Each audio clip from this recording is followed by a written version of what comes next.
Someone's been busy. I'm not just having matches for your benefit. And I don't super appreciate your social media commentary. I don't really care about the motivation. Besides, I've realized something. What's that? Having a handful of matches is not the equivalent of putting in years of work at the Performance Center. You know, that thing you have to do if you didn't grow up with a famous wrestling family? The so-called dues you've paid over the past couple of weeks are pretty insignificant. You're backing out of facing me on main event? I didn't say that. Because I also realized I can harness how unfair this is for my own good. Even if you can't benefit from your pedigree due to your overwhelming lack of talent, there's no reason why I shouldn't. And like it or not, and I do not, having a match with you, LJ, will increase my standing in the eyes of the short-sighted, legend-obsessed WWE management. Especially when I win. You're a rude piece of work. I never represented myself to the contrary, which is why I won't mince words now. I can't just squash you on main event. If we want people to stand up and really take notice, we're gonna have one banger of a match. So don't hold back. I know I won't. You're determined to make this personal, aren't you? If it encourages you to try a little harder than you did at Survivor Series, yes. Fine. I'll ask Molly to set it up. We can settle this in the ring. That's literally all I've been asking to do. Ruthless Universe? You know I'm not one for spoilers, but I have it on good authority that the next episode of WWE's main event is going to be can't miss. So don't miss it. Come on, you don't hit a WWE official. It was clearly an accident, Corey. But one that it looks like Ava is willing to take advantage of. Drop toe hold onto the chair. A chair, a downed referee, and an opportunity? What's she gonna do? Looks like both these women are ready to play dirty. She's going to use the chair. Ava with a bit of a tribute to Eddie Guerrero. And now the referee thinks she used the chair. It's a disqualification. It may not be the ending to this match we deserve, but it's the one we got. I can't imagine either of these two women are terribly happy with the outcome. I don't know, Cole. Looks like Ava might be. And at the end of the day, it's still a W for her. Well, pretty pleased with how that match went. Of course you are. You cheated.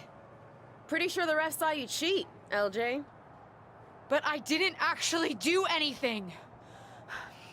You, of all people, should know it doesn't matter what actually happens. It only matters what others, in this case the ref, sees. Or think they see.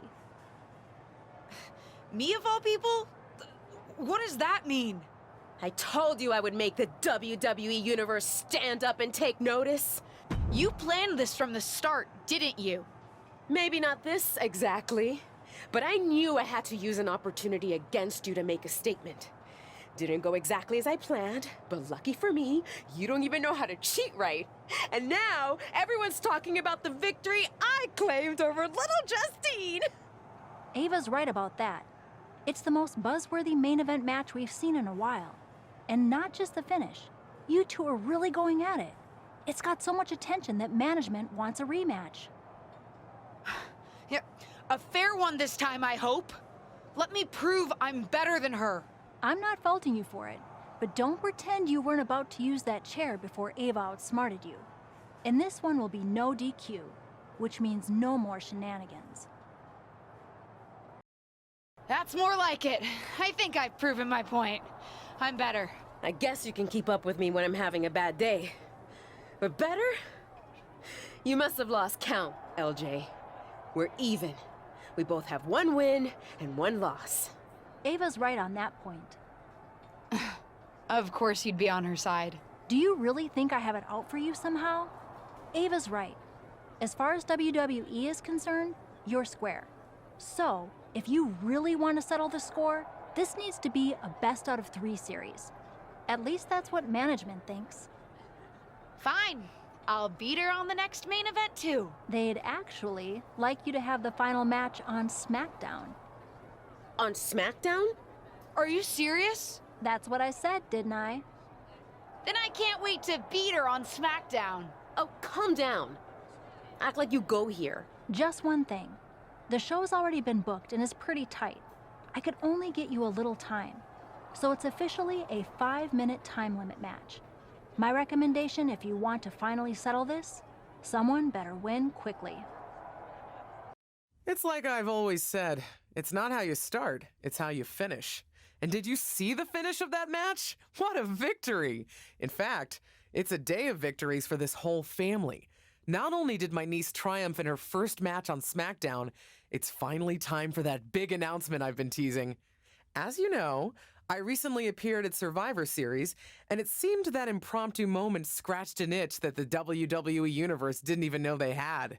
After some talks with corporate, we've come to an arrangement, and starting next episode, Ruthless Digressions will be an official WWE podcast. It'll be all the same content you love, just with a little more WWE oomph behind it, including a brand new studio set so we can record video for all our exclusive interviews.